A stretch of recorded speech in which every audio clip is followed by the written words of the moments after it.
Hi guys, எல்லாருக்கும் வணக்கம். Welcome to my channel. So இன்றைக்கி டாபிக் எது பற்றி நான் பேச போகிறேன்னா, my journey to Korean dramas. So நான் எப்போ கொரியன் ட்ராமாஸ் ஸ்டார்ட் பண்ணேன் ஆக்சுவலி பார்க்கன்ட்டு நான் சொல்ல போகிறேன். ரொம்ப இன்ட்ரெஸ்டிங்காக இருக்கும், கண்டிப்பாக கேளுங்க. ஸோ இது நான் காலேஜ் முடிச்சுட்டு ஒரு 2014 சம்திங் நான் கொரியன் ட்ராமாஸ் பார்க்க ஆரம்பித்தேன். அதுவும் எப்படின்னா, கொரியன் ட்ராமாஸ் தமிழில் டப் பண்ணி போட்டாங்க நம்ம ஊரில். அதுவும் புது யுகம் சேனல். யாரெல்லாம் என்னோடய ஏஜ் குரூப் இருந்தாங்களோ அப்போ கொரியன் ட்ராமாஸ் டப் பண்ணி புது யுகம் சேனலில் போட்டாங்க. செம்ம ஹிட் ஆச்சு. உங்களுக்கு தான் தெரியும்ல, இந்தியன் ட்ராமாஸ் ஒரு 2-3 இந்தியன் ட்ராமாஸ் ஹிட் ஆச்சுனாலே போதும். சீரியல்ஸ் எல்லாம் 1 இயர் 2 இயர் மினிமம், ஒரு ஹிட்டானதெல்லாம் 4 இயர்ஸ் எடுப்பாங்க. அப்புறம் அந்த ப்ளாட்டே ரொம்ப ஜவ்வாக இழுப்பாங்க. நமக்கே நெக்ஸ்ட்டு என்ன நடக்கும் அப்படின்ட்டு கெஸ் பண்ணிவிடுவோம். அந்தளவுக்கு மொக்கையாக இருக்கும். பட் கொரியன் ட்ராமாஸ் ஏன் எனக்கு ரொம்ப பிடிக்கும்னா, அது ரொம்ப ஷார்ட் அண்ட் ஸ்வீட்டாக இருக்கும், கிறிஸ்பாக இருக்கும். அந்த கதை என்னவோ அவ்வளோதான், அதுக்கு மேலே இருக்காது. அண்ட் அந்த எபிசோடு 50 மினிட்ஸ் இருக்கும் ஒரு எபிசோடு. அதுக்குள்ளேயே அவ்வளோ இன்ட்ரெஸ்டிங்காக, அவ்வளோ ரொமான்டிக்காக நல்லா எடுத்துகிட்டு போவாங்க. அதுதான் மேக்ஸிமம் மினிமம் 14, 16 இல்லைனா 21 இந்த ரேஞ்சில் தான் அவங்க எபிசோட்ஸே இருக்கும். அண்ட் ஒரே நாளில் கூட நம்ம அது பிஞ்ச் வாட்ச் பண்ணி முடிச்சிடலாம். ஸோ நான் புது யுகம் சேனலில் தான் அப்போது 2014 சம்திங் அப்போது அவங்க ஸ்டார்ட் பண்ணாங்க டப் பண்ணி போட்டப்போ. அப்போ செம்ம பாப்புலராக ரொம்ப ஹிட் ஆச்சு. ட்ராமா இல்லை, டீனேஜ் பசங்க மட்டும் இல்லை, எல்லோரும் பார்க்க ஆரம்பிச்சிட்டாங்க. அப்போது அந்த டைமில் அவ்வளோ செம்ம பாப்புலராக போச்சு. அண்ட் ஒரு 2-3 இயர்ஸ் கழித்து அது ஸ்டாப் பண்ணிட்டாங்க, அது பேன் பண்ணிட்டாங்க. ஏன்னா அந்த சின்ன திரை சங்கம் இருக்கிறவங்கலாம் இந்த மாதிரி டப் பண்ணி வர்றதால அவங்க ஒர்க்கு பாதிக்குது. அவங்களுக்கு எந்த ஒரு சீரியல்ஸ் சான்ஸ் கிடைக்க மாட்டேங்குது. இது வர்றதால, டப் பண்ணி வர்றதால அதுக்கு போயிடுறாங்க எல்லோரும். அண்ட் அவங்களோட வேலைவாய்ப்பு கம்மியாகுதுன்ட்டு அது பேன் பண்ணிட்டாங்க அப்போது. பட் செம்ம ஹிட்டாக போச்சு. அப்படி தான் நான் ஸ்டார்ட் பண்ணேன். எத்தனை பேருக்கு ஞாபகம் இருக்குதுன்னு தெரியல. நீங்கள் கமெண்ட் பண்ணுங்கள், நீங்கள் பார்த்துருந்தா. இப்போ கூட யூடியூப்பில் நீங்கள் தமிழ் டப்பெல்லாம் போட்டு பார்த்தா தெரியும். புதியம் சேனல் போட்டு வந்திருக்கும். அந்த ரெக்கார்டிங்ஸ் எல்லாம் சில பேர் வச்சுருப்பாங்க. ஸோ அப்படி தான் நான் ஸ்டார்ட் பண்ணேன். நிறைய பேர் கொரியன் ட்ராமாஸ் இப்போது கொரியன் சாங்ஸு, கொரியன் ட்ராமாஸு எல்லாம் இப்போ ஒரு 4-5 இயர்ஸ் தான். ஆனால் நான் ஒரு 2014 அப்போவே நான் பார்க்க ஆரம்பித்தேன். அப்போது நிறைய பேருக்கு லீ மின்ஹோ அந்த ஹீரோ தானே எல்லாருக்கும் தெரியும். பாய்ஸ் ஓவர் ஃப்ளார்ஸு அதுதான் பாப்புலரான ஷோ. பட் எனக்கு த கிரேட்டஸ்ட் லவ், நான் அந்த பிக்சர்லேயே போட்டிருக்கேன் பாருங்கள். சா செங் ஹோ அவர் தான் ஹீரோ. கொங் ஹியோ ஜின் இவங்க தான் ஃபீமேல் லீடு. அவ்வளோ ஒரு செம்ம இதுதான் ஃபஸ்ட்டு ட்ராமா நான் பார்த்தது. செம்ம ஃபன்னாக இருக்கும், காமெடி ரொமான்டிக் சீரீஸ் இது. இந்த ட்ராமாவே சூப்பராக ஒரு மாதிரி என்ன சொல்கிறது, காமெடி, ரொமான்ஸு, அப்புறம் ஒரு சின்ன ஒரு சென்டிமெண்ட் இருக்கும். அவ்வளோ ஜாலியாக போகும். ஃபஸ்ட் எபிசோடே அவ்வளோ நல்லாயிருக்கும். இந்த கிரேட்டஸ்ட் லவ்வில் பிளாட் என்னென்னா, இந்த ட்ராமாலே இவங்க 2 பேர் ஆக்டர்ஸு. இந்த மெயில் லீடு கொஞ்சம் ஒரு ஃபேமஸான ஆக்டரு. இந்த ஃபீமேல் லீடு அப்போ கொஞ்சம் அவங்க மார்க்கெட் டவுன் ஆகிருக்கும். இவங்க மீட் பண்ணதால் அவங்க கொஞ்சம் ஷைன் ஆகிடுவாங்க. பட் அந்த பிளாட் செம்மையாக இருக்கும். என்னை பொறுத்தவரைக்கும் இந்த கிரேட்டஸ்ட் லவ் செம்ம டூப்பர், செம்ம சூப்பரான ஒரு ட்ராமா. அது நான் கண்டிப்பாக ரெக்கமெண்ட் பண்ணுவேன் உங்களுக்கெல்லாம் பார்க்குறதுக்கு. ஃபஸ்ட்டு நீங்கள் இந்த ட்ராமா பாருங்கள். இதெல்லாம் பார்த்துட்டு நீங்கள் பாய்ஸ் ஓவர் ஃப்ளார்ஸ் எல்லாம் அது கொஞ்சம் சைல்டிஷாக இருக்கும். இது ஒரு மெச்சூர் ட்ராமா, மெச்சூர் லவ் மாதிரி இருக்கும். அவ்வளோ நல்லாயிருக்கும் இந்த ட்ராமா. இன்ட்ரெஸ்டிங்காக இருக்கும். அண்ட் நான் அப்போவே இது போடும்போதே நெக்ஸ்ட் எபிசோடு என்னன்ட்டு ஒரு க்யூரியாசிட்டி வரும்ல, அதனால அப்போவே வந்து நான் நெட்டில் போய் பார்த்து ஃபுல்லாக பார்த்தே முடிச்சிட்டேன் நான். ஸோ அதுக்கப்புறம் வந்து கொஞ்சம் டப்டெல்லாம் பார்த்துட்டே இருந்தேன். அப்புறம் நான் வந்து நிறுத்திட்டேன். என்னன்னு தெரியல, எனக்கு அந்த வெப்சைட்டெல்லாம் பார்க்க தெரியல. பேக் மாதிரி நான் இருந்தேன். பட் அதுக்கப்புறம் கொஞ்சம் வருஷம் கழிச்சு தான் வந்து நான் திரும்பவும் ரீஸ்டார்ட் பண்ணேன் இந்த கொரியன் ட்ராமாஸ் எல்லாம் பார்க்க ஆரம்பிக்க. அப்படி பார்க்க ஆரம்பித்த ட்ராமா தான் வந்து ஹீ இஸ் பியூட்டிஃபுல்.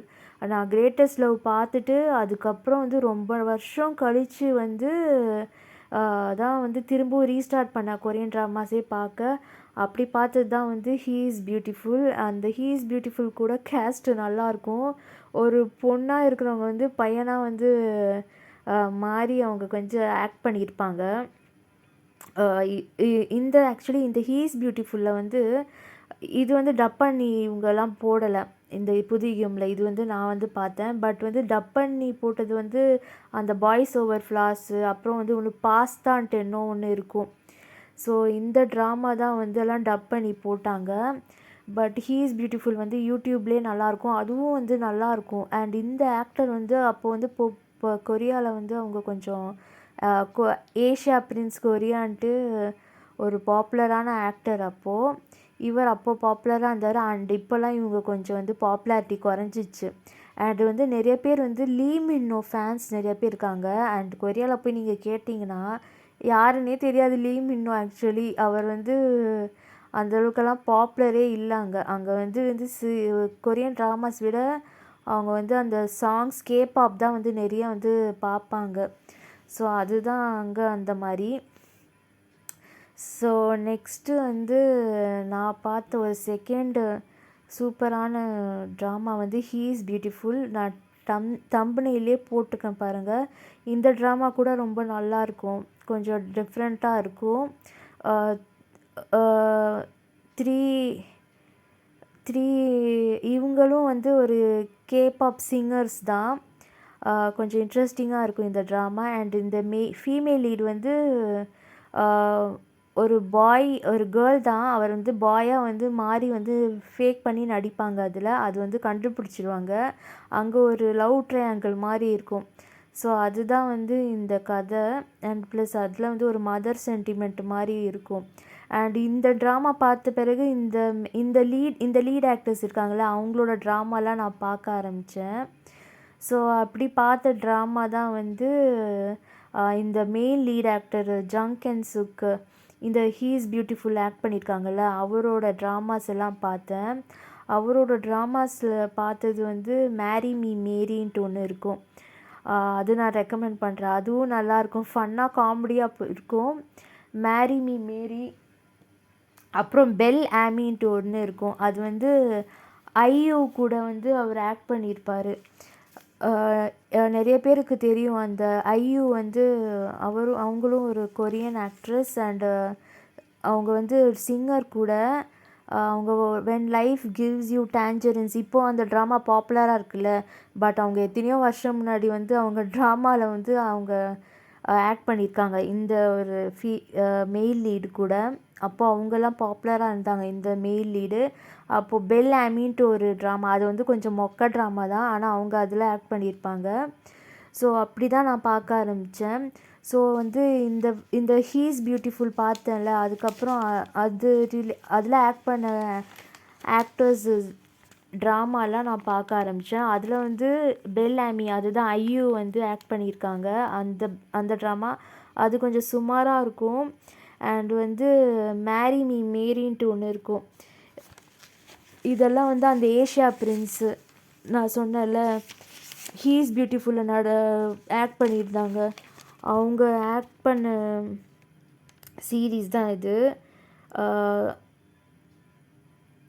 அப்புறம் வந்து மேரி மீ மேரி, பெல் ஆமி, லவ் ரெயின்னுட்டு ஒன்று இருக்கும். அதில் வந்து யூனான்ட்டு ஒருத்தவங்க, அவங்களும் ஒரு பாப்புலரான ஃபீமேல் லீடு. அவங்களும் வந்து ஒரு கேபாப் சிங்கர் பேண்டில் இருந்தாங்க.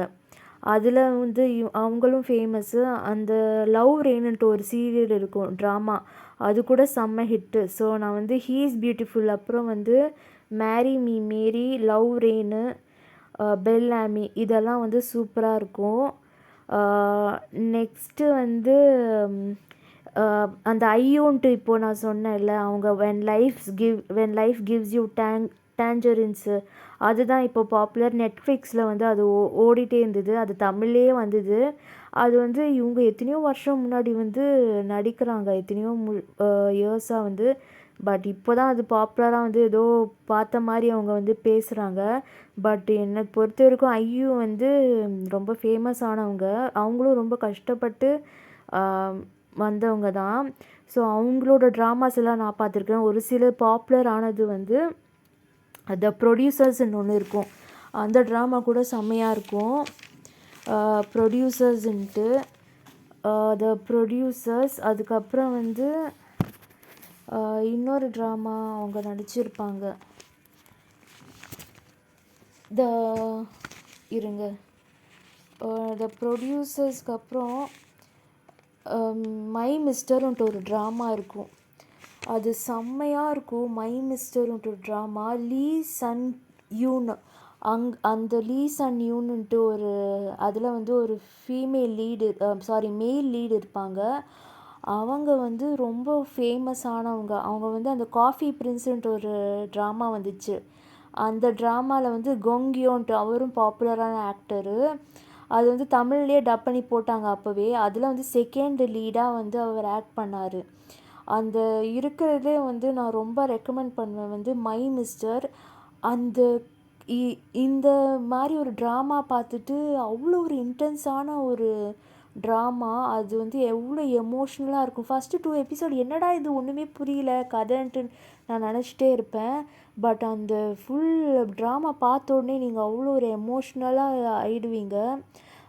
அதில் இருக்கிற ஒரு பாவர்ட்டி, அப்புறம் வந்து அந்த பெயினு, ஒரு ஃபேமிலி பாண்டிங், அதெல்லாம் வந்து அவ்வளோ சூப்பராக வந்து எலாபரேட் பண்ணியிருப்பாங்க. அந்த ட்ராமா வந்து கண்டிப்பாக பாருங்கள். மை மிஸ்டர்ன்ட்டு ஒரு ட்ராமா. ஐயூ ஆக்ட் பண்ணது. அந்த வென் லைஃப் கிவ்ஸ் யூ டேஞ்சரின்ஸ்ன்னு இருக்குல்ல, அதெல்லாம் வந்து ஃபீமேல் லீடாக ஆக்ட் பண்ணியிருக்காங்களே, அவங்க தான் அந்த ட்ராமாலே ஆக்ட் பண்ணியிருப்பாங்க. இது வந்து எப்போது வந்தது, ஆனால் அதில் வந்து மேல் லீடாக ஒரு ஆக்டர் வந்திருப்பாங்க. அவர் கொஞ்சம் அப்போ ஏஜ் ஜாஸ்தி, லீ சன் கியூன்னுட்டு. அவர் வந்து அவ்வளோ சூப்பராக ஆக்ட் பண்ணியிருப்பார். நிறைய பேருக்கு அவருக்கு பிடிக்கும். அவரும் ஒரு பாப்புலரான ஆக்டர். பட் அவர் வந்து ஒரு ட்ரக் கேஸில் வந்து மாட்டிக்கிட்டார். கொரியாவில் தான் தெரியல, இந்த ட்ரக் கேஸ்லலாம் மாட்டிக்கிட்டார். நிறைய பனிஷ்மெண்ட்டு. அதில் மாட்டினப்போ வந்து அந்த வேர்டிக்ட் போயிட்டே இருந்தது. அப்போ வந்து அவர் வந்து சூசைட் பண்ணிக்கிட்டார். எனக்கே கொஞ்சம் ஷாக்காக இருந்தது. அவ்வளோ ஒரு செம்மையான ஆக்டர் அவர் வாய்ஸுக்கே தனி ஃபேன்ஸ் இருப்பாங்க அதில். அந்த மாதிரி தான் வந்து நான் கொரியன் ட்ராமாஸ்லாம் பார்க்க ஆரம்பித்தேன். இப்போது நெட்ஃப்ளிக்ஸில் வந்து நிறைய வருது. பட் நிறைய வந்து கொரியன் ட்ராமாஸ் நீங்கள் போட்டாலே தெரியும். நிறைய வெப்சைட் இருக்குது. யூடியூப்லேயே சில இதெல்லாம் இருக்குது. பட் வெப்சைட்டில் ப்ரைவேட் வெப்சைட்டில் இருக்குது. அதுலலாம் மை ஏஷியா, கிஸ் ஏஷியன்னுட்டு ஒன்று இருக்குது. கிஸ் ஏஷியன்னுட்டு ஒரு. ஸோ வந்து இதுதான் என்னோடய part 1 of my journey to Korean dramas. So இதுக்கப்புறம் வந்து நான் நிறைய வந்து எந்தெந்த கொரியன் ட்ராமாஸ் எல்லாம் பார்க்கலான்ட்டு நெக்ஸ்ட் வீடியோவில் நான் பேசுகிறேன். நெக்ஸ்ட் வீடியோவில் நான் உங்களை சந்திக்கிறேன். பாய்.